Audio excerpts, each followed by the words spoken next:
বিসমিল্লাহির রহমানির রহিম। জিনায় লিপ্ত থাকা এক ভাইয়ের জীবনের ব্যক্তিগত ঘটনা বলবো। তিনি তার জীবনের ওই ঘটনাটি একটি আরবি সংবাদপত্রে প্রকাশ করেছিলেন, যাতে করে অন্য কেউ তার মতো একই ভুল না করে। তিনি বললেন, কলেজে পড়ার সময় আমার অনেক মেয়ে বন্ধু ছিল। একদিন একটি মেয়ের সাথে দেখা হয়ে যায় এবং একটা সময় পর তার সাথে আমার প্রেমের সম্পর্ক হয়ে যায় এবং কিছুটা সময় পর সেই সম্পর্কটা শারীরিক সম্পর্ক পর্যন্ত গড়ায়। এরপর আমরা এমনটা প্রায়ই করতাম। কয়েক মাসের মধ্যেই মেয়েটি গর্ভবতী হয়ে যায় এবং এই বিষয়টা যখন মেয়েটির পরিবার বুঝতে পারে, তখন ওই মেয়েটির ভাই আমাকে এসে মারধর করে, যাতে করে আমি স্বীকার করি এবং তার বোনকে বিয়ে করি। কিন্তু আমি নিজেকে বাঁচানোর জন্য সবকিছু অস্বীকার করি এবং বলি, আপনার বোন কোন ছেলের বাচ্চা পেটে ধরেছে তা আগে ভালোভাবে যাচাই করুন। মেয়েটির পরিবারের কাছে কোনো প্রমাণ না থাকায় তারা আমাকে ছাড়তে বাধ্য হয়। এরপর কেটে যায় কয়েকটা বছর, আর হঠাৎই একদিন আমার মায়ের ঘরে গিয়ে দেখি আমার মা অজ্ঞান হয়ে পড়ে রয়েছেন। অনেক চেষ্টা করে তার জ্ঞান ফেরানোর পর জানতে পারি আমার বোন প্রতিবেশী এক ছেলের সাথে শারীরিক সম্পর্কে লিপ্ত হয়ে গর্ভবতী হয়ে পড়েছে। আমি অনেক রাগান্বিত হয়ে বোনের কাছে থেকে ওই ছেলেটির তথ্য নিই এবং ওই ছেলেটিকে অনেক মারধর করি, যাতে করে সে আমার বোনকে বিয়ে করে। কিন্তু ওই ছেলেটি বলে উঠল, আপনার বোনকে আমি চিনি না, সে কার বাচ্চা পেটে ধরেছে তা আগে ভালোভাবে যাচাই করুন। তখন আমি স্তম্ভিত হয়ে গেলাম এবং হঠাৎ কলেজে পড়ার সময় সেই মেয়েটি এবং তার ভাইয়ের কথা মনে পড়ল, যাকে আমি একই কথা বলেছিলাম। এরপর থেকে আমি প্রচন্ড মানসিক সমস্যায় পড়ে গেলাম। আরো কয়েক বছর কেটে যাওয়ার পর বিয়ের সিদ্ধান্ত নিলাম। বিয়ের সব কাজ সম্পূর্ণ হবার পর বাসর ঘরে যখন প্রবেশ করলাম, হঠাৎই আমার নববধূ বলে উঠল, আমাকে ক্ষমা করবেন, আমি বিয়ের আগে জিনায় লিপ্ত হয়েছিলাম।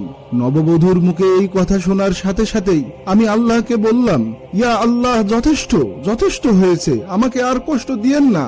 এরপর অতীতে আমারও একই ভুল থাকার ফলে আমি আমার স্ত্রীকে ক্ষমা করে দেই এবং এরপর আমাদের ঘরে ফুটফুটে চাঁদের মতো উজ্জ্বল একটি মেয়ে জন্ম নিল।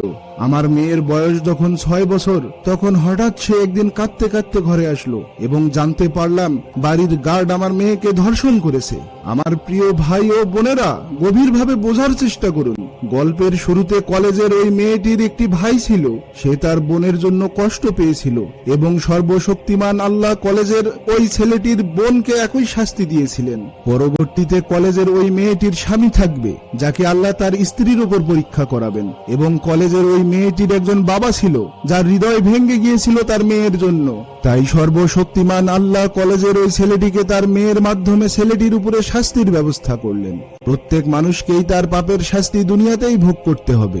আপনি যে রকমের পাপ করবেন সেরকম শাস্তি কয়েক বছর পরে হলেও তা আপনার জীবনে আসবেই। তাই প্রতিটি খারাপ কাজের পর আল্লাহ সুবহানাহু ওয়া তাআলার কাছে আমাদের অনুতপ্ত হওয়া দরকার, ক্ষমা চেয়ে নেওয়া দরকার। একবার এক যুবক রাসূলুল্লাহ সাল্লাল্লাহু আলাইহি ওয়াসাল্লামের নিকট এসে বললেন, ইয়া রাসূলুল্লাহ সাল্লাল্লাহু আলাইহি ওয়াসাল্লাম, আমাকে জিনা করার অনুমতি দিন। তখন রাসূলুল্লাহ সাল্লাল্লাহু আলাইহি ওয়াসাল্লাম বললেন, তুমি কি চাও তোমার মা জিনা করুক? যুবকটি বলল, না, আমি তা চাই না। এরপর রাসূলুল্লাহ সাল্লাল্লাহু আলাইহি ওয়াসাল্লাম বললেন, তুমি কি চাও তোমার বোনের সাথে কেউ জিনা করুক? যুবকটি বলল, না, আমি তা চাই না। এরপর রাসূলুল্লাহ সাল্লাল্লাহু আলাইহি ওয়াসাল্লাম বললেন, তুমি কি চাও তোমার মেয়ের সাথে কেউ জিনা করুক? যুবকটি বলল, না, আমি তা চাই না।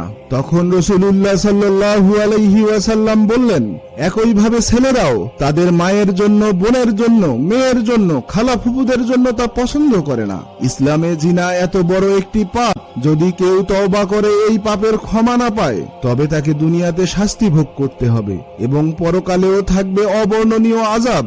আল্লাহ সুবহানাহু ওয়া তাআলা আমার প্রিয় ভাই ও বোনদের লজ্জা স্থান হেফাজত করার তৌফিক দান করুন এবং যে ভাই ও বোনেরা এই পাপে নিজেদেরকে কলুষিত করে ফেলেছে, তাদেরকে সঠিক উপায় তওবা করার তৌফিক দান করুন এবং ক্ষমা করুন। আমিন।